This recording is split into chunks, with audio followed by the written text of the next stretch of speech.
हम पंडित आदमी जो घंटा बजावत है बैठना जैसे कि अब ये वाला पड़ने वाला काम हो गया यहाँ उतार की एक ही मनई के बुला काहे धवल रंग है कोयल काहे। जिस देश जाति में जन्म लिया बलिदान उसी पर हो जाए, वह शक्ति हमें दो दयानिधि है, कर्तव्य मार्ग पर डट जाए। नमस्कार, मेरा नाम है विपिन त्रिपाठी और आप केपीपीएन न्यूज देख रहे हैं। आज हम एक ऐसी शख्सियत को लेकर आप सभी के बीच में आए हैं जो किसी परिचय के मोहताज नहीं है, किसी हस्ताक्षर के मोहताज नहीं है। अंतर्राष्ट्रीय स्तर पर अपनी माटी की सुगंध को बिखेरने का कार्य कर रहे हैं। हम स्वागत करते हैं सर आपका, दिनेश भावरा जी। नमस्कार, आपके दर्शकों को, आपके श्रोताओं को बहुत सारी शुभकामनाएं और आप इनका चैनल देखते रहिए क्योंकि ये मेरा इंटरव्यू ले रहे हैं तो मेरा बोलना धर्म होता है। क्योंकि आप हास्य और व्यंग्य के कवि हैं, आपने शुरुआत ही वही कर दी। सबसे पहले मैं आपसे जानना चाहूंगा कि दिनेश भावरा ये कोई इत्तेफाक आपके साथ हुआ था या आपने स्वयं ये नाम रखा? दीवानगी देख करके एक देश का बहुत बड़ा शायर जिनका नाम मजरू सुल्तानपुरी था, एक मुशायरे में थे, मेरी अदाएं से प्रभावित होकर के उन्होंने कहा कि कभी का कोई जाति होती है ना कोई धर्म होता है, तुमने पढ़ा है तो दीवाना कर दिया, तेरा नाम दिनेश भावरा होना चाहिए, तो मेरा नाम मजरू सुल्तानपुरी नहीं रखा था, रख दिया था। क्या बात। जैसे समाज में बहुत सारी ऐसी अनचाही चीजें हैं जिन्हें आप एक कवि के माध्यम से अगर आप अपनी जिम्मेदारी समझें तो उसे कैसे कविता के माध्यम से परोसते हैं? वही काम है करते हैं, हमें जनता बुलाती उसी काम के लिए है। हम ही हैं और आप हैं, दो ही साड़ू भाई बचे हैं कि जो देश की फिक्र कर रहे हैं और सब अपनी अपनी फिक्र कर रहे हैं, चाहे कोई राजनीतिक पार्टी हो, ठीक है ना, अपनी फिक्र पहले होती है। तो मेरा ये मानना है हम लोग भी कहीं न कहीं व्यावसायिकता में घिर गए हैं, चाहे मैं हूँ चाहे आप हों, लेकिन फिर भी ये दो स्तंभ आज भी उतने खोखले नहीं हुए हैं जितने खोखला दिख रहा है। आज भी हमारी आवाज़, ये बिहार से एक लड़की उठती है, एक आवाज़ उठाती है और आप सोच लीजिए पूरे देश में छा जाती है। दिनेश भावरा यहीं सिसई गांव से, यहीं गोला से निकल करके कुछ तो ऐसा भगवती की कृपा होगी, ये मेरा कुछ नहीं है, इसमें जो है मेरी माटी का है और मैं अपनी माटी की अदायगी में मेरी माटी के जो मेरे ऊपर कर्ज है वो चुकाने का प्रयास है मेरे, और कुछ नहीं है, ये जान लीजिएगा।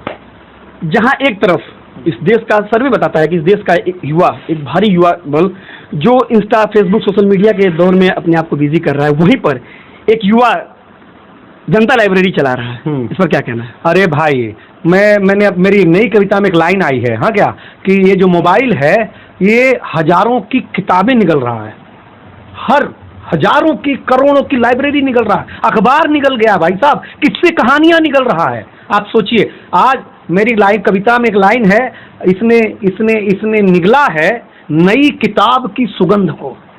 साला हम किताब गांव में कापी खरीदत रही, ओकर पलटी तो ओकर अंदर से जो महक आवे उसे लगे कि हम नया स्टूडेंट है, विद्यार्थी हैं, नया स्कूल शुरू, नए स्कूल, नए क्लास, नए सत्र की जो पहचान कराती थी वो किताब की सुगंध कराती थी, तब मास्टर कराते थे महाराज। वो किताब की सुगंध गायब हो रही है।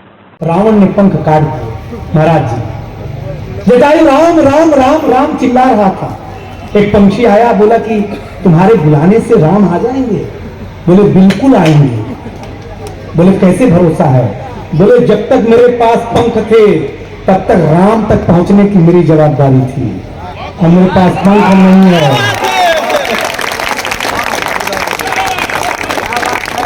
अब राम की जवाबदारी है कि वो मेरे पास है। हाँ? भैया मैं सही बता, देखिए क्या सुनाया है भाई, लव यू यार, क्या बात है। लेकिन मेरी भारतीय संस्कृति कुछ और कहती है। मेरी दो बहनें बैठी हुई हैं, वो इस्लाम को मानती हैं, उनको बधाई। मेरे गांव में मियाइन चाची चूड़ी का झोपड़ी रख के, हमारे घर पे जब बेटी की विवाह होता था हमारे गांव में, हमारे यहाँ धुबिया पूरा है, वहाँ मियाइन लोग रहते थे, तो हमारे यहाँ चमेरी कह जाले, चूड़ी हरी पीली चूड़ियां लेकर के आती थी। मेरी छोटी बहन जब सारी भौजाई चाची चूड़ी पहनती थी तो वो भी चूड़ी की जिद करती थी, तो मियाई चाची करिया कलर की एक छोटी सी चूड़ी निकालती थी, पहना देती थी, उसके बदले में कुछ लेती नहीं थी। मेरी बहन बड़ी होती गई, चूड़ियों का रंग भी बड़ा होता गया, चढ़ता गया। एक दिन मेरी बहन सुहाग के पाठ पर आई तो मियाई चाची फिर आई, चूड़ियां लेकर के आई। हिंदू समाज के मंडप में एक मियाई चाची, अमीना चाची, मेरी बहन को चूड़ियां पहनाते हुए दोनों रो रही थी, और इस्लाम धर्म मानने वाली चाची गा रही थी कि बन्नो तेरा अखियां सुर में डाली। मेरे बेटी के, मेरी बहन के प्रशांत भैया, सुहाग की कामना अगर कुरान वाले करते हैं तो कुरान वालों के लिए भी हमारा रामचरितमानस सामना करना चाहिए।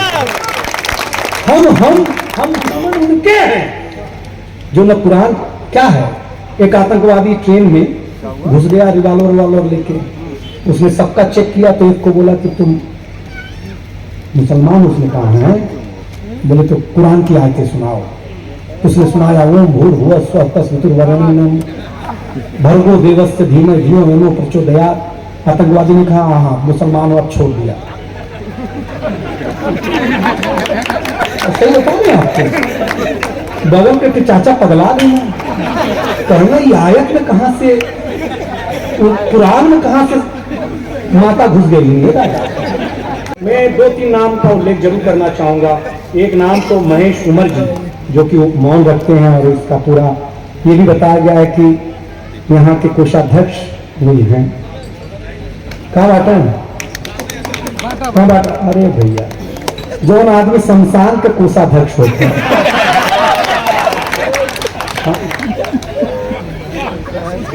तुम तो महापत्रों के आगे निकल गई है।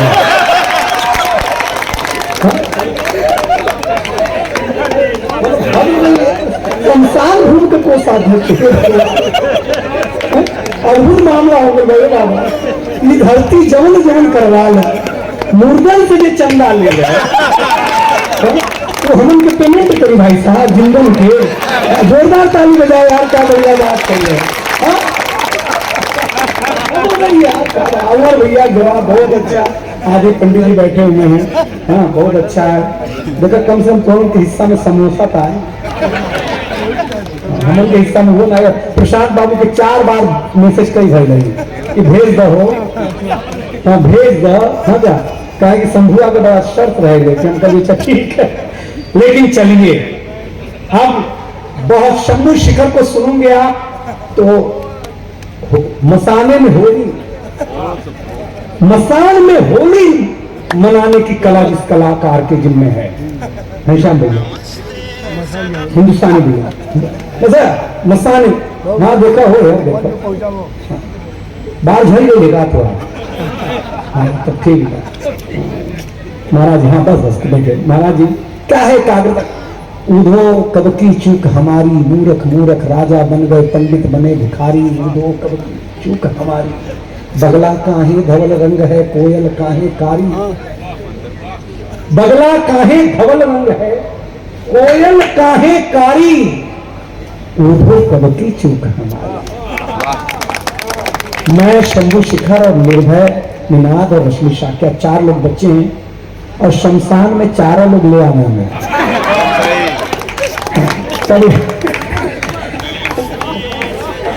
तो समझ लीजिए, एक थे शमशाने में आवत के, एक रोए वाली बचन है,